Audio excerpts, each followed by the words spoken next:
trying to protect their own properties with hoses. It's a dangerous job. There are times when you're kind of wondering, should I go down this road or should I hold back? But it's very important for photographers to be able to be there and see these things as they happen. And this image is probably is testament to that. It's being seen around the world, and it gives an idea of just how serious this current crisis is for Australians. Well, there's Conjola on the map. Go south and you get to the coastal town of Malakuta in Victoria. People there have had to take shelter on the beach. They did so on New Year's Eve. Incredibly, this image was taken during the daytime. You may well have seen this image, widely shared, of an 11-year-old boy steering his family to safety in a boat there. And we know that dozens of homes have already been destroyed in this town, and it's also becoming hard to get help into the people who are there. There's only one road in Malakuta that gets you in and out, and it's cut off. That means thousands of people are trapped. And that also means the Australian Navy is starting to work on getting people out by boat. So we have the opportunity today to potentially move about 500 people out of Malakuta. The interesting thing about it at the moment is some people may not want to leave. They may want to stay in there with their four-wheel drives and their caravans until such time as they may be able to get out by road. That could be a number of weeks. That could be 2 to 3 weeks at this stage. Now, meteorologists will always tell you it's impossible to link a specific extreme weather event with climate change.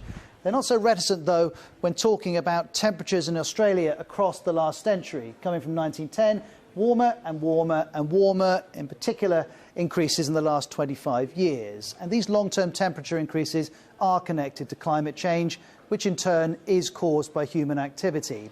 And we know there have been record temperatures throughout these weeks when the bushfires have spread. All of which means some Australians argue the fires are a moment of reckoning. Bridget Delaney is a journalist with Guardian Australia. She says maybe these fires will be Australia's Sandy Hook, Parkland moment. We urge the government to do something, and if they don't create a meaningful climate policy after this epic, destructive summer, they probably never will. Now, we've seen this view widely shared, the idea that if this doesn't shift the debate, perhaps nothing will. Well, we'll have to see. But the government so far has yet to move an inch on its climate policies. And the Prime Minister, Scott Morrison, might argue he doesn't need to. He says he's already acknowledged the link between reducing emissions and reducing the risks of bushfire seasons like this one. It's worth remembering, though, Mr Morrison's deputy said of arguments linking these bushfires to climate change that they were the ravings of some pure, enlightened and woke capital city greenies. And he's still the Deputy Prime Minister. The Prime Minister also argues that Australia is keeping its side of the bargain on climate change. Here's more from him on this. What we will do is ensure that our policies remain sensible, that they don't move towards either extreme, and stay focused on what Australians need for a vibrant and viable economy, as well as a vibrant and sustainable environment. Getting the balance right is what Australia, I think, has always been able to achieve. But right now, the focus, as I said at the outset, is to fight these fires and to get people to safety. The Prime Minister is talking about balance. Let's add a little more context to that. Australia is the world's third largest exporter of fossil fuels.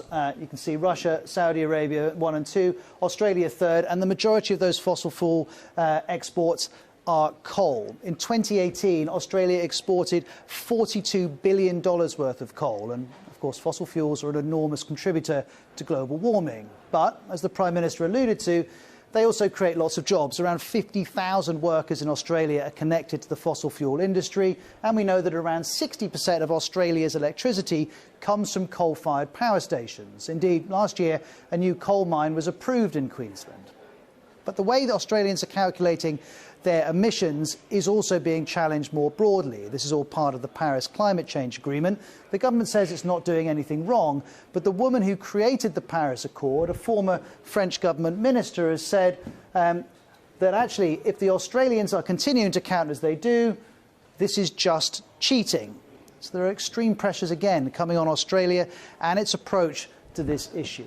Now, the hottest temperatures on record in Australia, unprecedented bushfires. You might think this was a guaranteed lead story in the Australian news media. It is for some. Here's the Sydney Morning Herald, escaping the red zone as its headline. But here we have the Australian newspaper, owned by Rupert Murdoch, known to lean to the right politically. Its main picture is about horse racing. Its main story is about a yet-to-be-confirmed proposal to restrict alcohol sales in Western Australia, and you can see the bushfires are positioned here on the left. And we saw something similar before Christmas too. On the day after Australia's highest temperatures on record, the Australian led with Asia's coal hunger to lift exports. More evidence that these fires, and more broadly climate change and how they're covered in the media, are profoundly political in Australia. The conclusions people draw about what's causing these current bushfires will impact on how Australians view climate change, how they view their fossil fuel industry, how they want their economy to be structured. And that's why